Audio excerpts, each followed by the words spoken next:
Andres from AA Sports. Welcome to the channel and my sports passion project.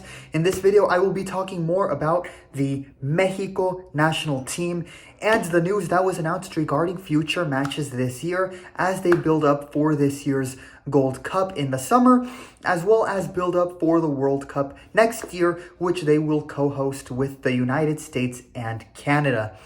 Before we get into the news and my reactions to it, leave a like and subscribe if you find yourself enjoying the sports content I create. I am almost at 100 subscribers, nearing triple digits in terms of subscribers. By subscribing, folks, it will help you stay informed on my new videos when I post them, and it will help this sports passion project grow. So go ahead and subscribe. And tell your friends and family about my channel. It will help grow my sports channel as well. And I will plan to do more content going forward for you guys with your support.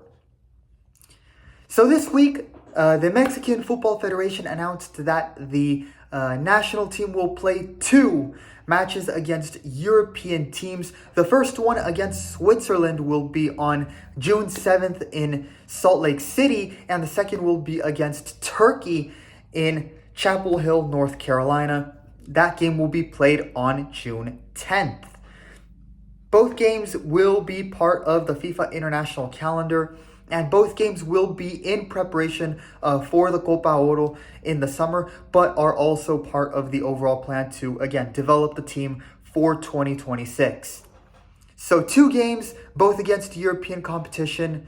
My opinion on the news, this is perfect. You could not ask for anything better from the Federation in regards to organizing better games for Mexico. One of the biggest problems for Mexico was the lack of games against equal or better competition. Those partidos moleros, as the fans call them.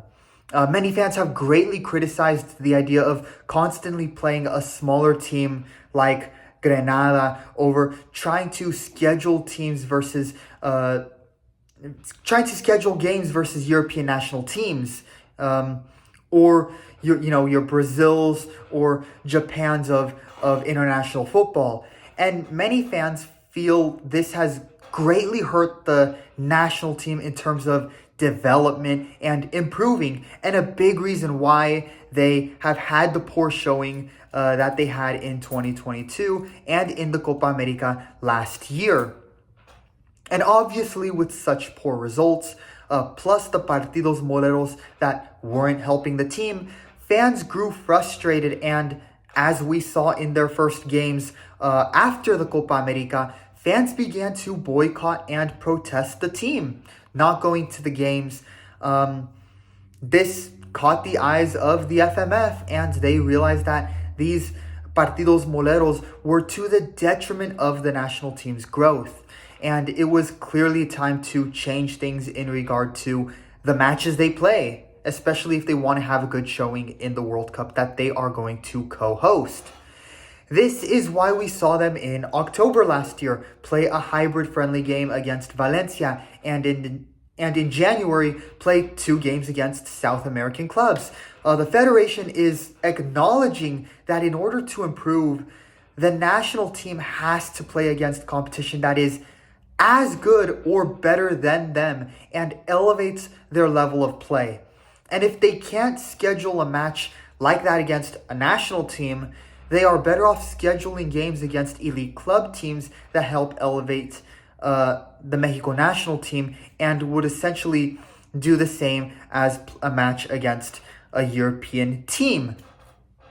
And that is what these 2 games will do. They will elevate the level of the Mexico national team, because these 2 games are not only against European teams, they are against 2 of the national teams who actually played very well in the 2024 Euro tournament. So in my eyes, whether they win, lose, or draw in these matches, these 2 games will help the national team because, as the saying goes, in general, if you want to be the best, you have to beat the best.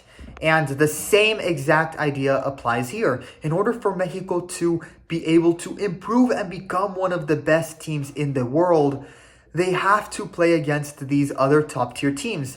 They have to play against them, learn how to match their skill level and style of play, and eventually be able to beat them. And these two games will help in that process for the national team. So I think this is a good thing for the national team overall in terms of giving this scheduling, this schedule announcement and this move by the federation a grade. I will give this an A-. It's very good. Glad to see that the Mexico national team will be put more to the test in the summer. Now, I give an A- grade because I wish these games would be held in Mexico. The official home ground of the national team is Estadio Azteca in La Ciudad de Mexico. And the stadium is temporarily closed as they renovate it for the World Cup. But I still feel they could have and should have tried to get at least one of these two games, preferably both, but at least one, at, say, Estadio Nemesio Diaz, Estadio BBVA in Monterrey, or Estadio Akron, like they did for their game against the US in October, so that the team could also be put to the test in their true home territory. While these two games are being played in regions where it will likely be a pro-Mexico crowd, and that will simulate a home atmosphere, playing in front of a home crowd in your own country, it does hit differently. But outside of that, again, A-, very good grade for this announcement. I am not complaining about these two games, which are now officially on the calendar for Mexico this year. And I look forward to both games and seeing Mexico learn and grow from it. Andres from AA Sports, that is all for me in this video. Leave a like and subscribe to support the channel, and stay tuned in for more Mexico content coming up on the channel. The roster for the Nations League Final Four has also been announced for Mexico, and I am currently working on my notes regarding Mexico's roster for a video discussing the roster. So stay tuned for the Mexico Nations League roster video. That will be on the channel soon. Thank you all for watching, and I will see you all in the next one.